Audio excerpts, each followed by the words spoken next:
السلام عليكم ورحمة الله. النهارده إن شاء الله من قلب المصنع هنشوف طريقة عمل الزبادي المصري.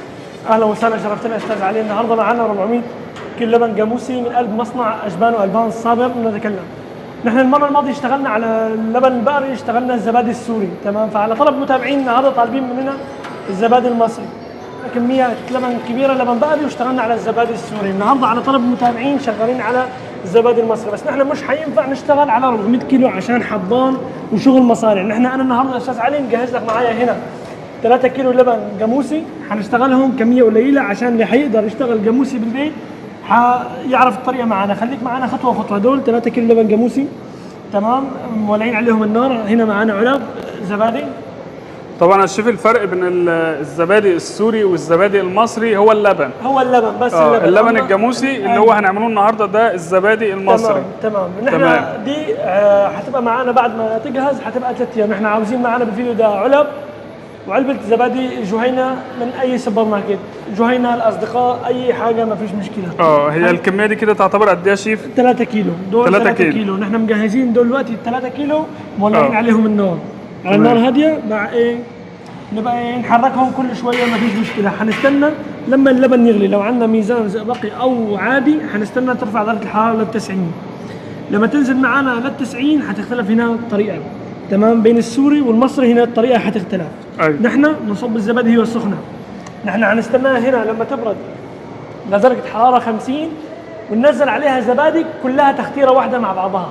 مش حنختر علبه علبه زي البقري، لا، هنا حنختر كل الزبادي دول ال3 كيلو حنخترهم تختيره واحده ونصبهم. دي العلب معنا كبيره حسب ما نحن شغالين بعلب موجوده. اي حاجه بالبيت تقدر انت بعلبه بعلب موجوده زي دي عندك تشتري علب زي جهينه علب كبيره ما فيش مشكله. حنشوف مع بعض لما يوصل درجه حراره اللبن لل 90 حنستناه.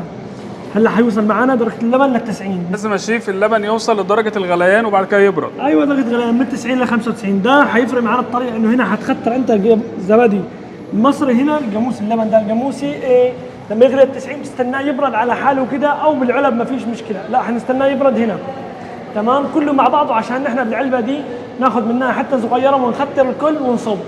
هنا حنختر ونصب، مش حنصب بعدين نختر. دي الطريقه اللي بتفرق معنا. هي حنستنى مع بعض لما يغلي لل 90 حنشوف طريقه التختير والتغطيه.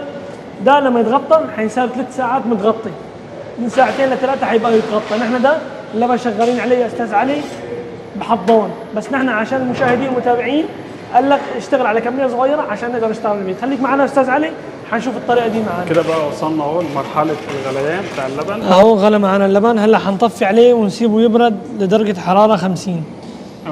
يعني من غير ميزان ولا حاجه شيء عادي. هو دلوقتي لو ما فيش ميزان انا خليك حتشتغل على اصبعتك. لما تبرد حتحط اصبعك كده بقلب اللبن تلاقي ايدك اللبن، يعني تقدر تستحمل اللبن، تمام. بس استحملت اللبن معناتها تنزل المنفعه. هنشوف مع بعض لما تبرد اللبن ازاي حننزل المنفعه ونشتغل عليها نخترها ونغطيها. ده الفرق بين الزبادي السوري والمصري، انه نستنى اللبن ليبرد عشان ما يضربش معانا وجه. احنا هنستنى مع بعض اللبن ليبرد تقريبا حسب الجو اللي انا فيه. حنستنى مع بعض لما يبرد ونشوف حيحصل ايه. هاي معانا استاذ علي بعد ما برد اللبن. بص تمام، بعد ما برد اللبن معانا اهو. هلا لما برد معانا اللبن حنضيف له المنفعه. هنشوف مع بعض ازاي حنضيف منفعه. بس حنفضي دول على جردل، تمام. خليك معانا بس نفضي دول على الجردل عشان نضيف منفعه. نحن هنا بمنفعه استاذ علي معانا شويه ميه، تمام، وعلبه زبادي جهينه.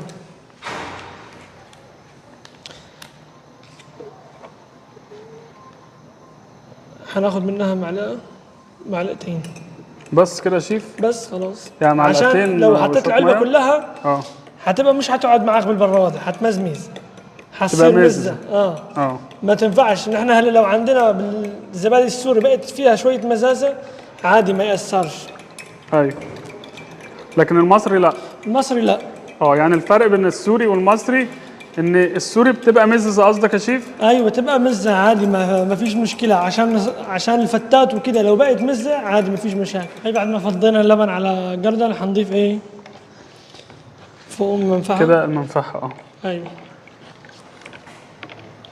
معلقتين زبادي قديمه. ايوه معلقه عادي ما ياثرش، معلقتين المهم بس عشان تلقط. هتصب على طول ولا هتسيبها تبرد؟ لا خلاص بردت اكتر من كده خلاص. اه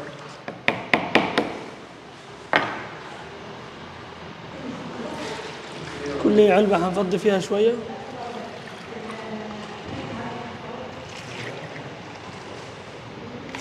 طبعا احنا بنعمل كميات كبيره يا شيف. ايوه نحن بنشتغل كميات كبيرة، بس نحن على آه. دول عشان رأي المتابعين بقول لك نحن بالبيت مش عارفين نتصرف على الكميات الكبيرة. خلاص بس دلوقتي حنغطيهم خلاص على كده، نستناهم من ساعتين لثلاثة لتجمد معانا العلبة. لما تخلص تخطيرها بعد ساعتين ثلاثة حنوريكم العلبة هيحصل بها ايه. وهي حيتغطي معانا من ساعتين كده الشيف هيغطي اهو.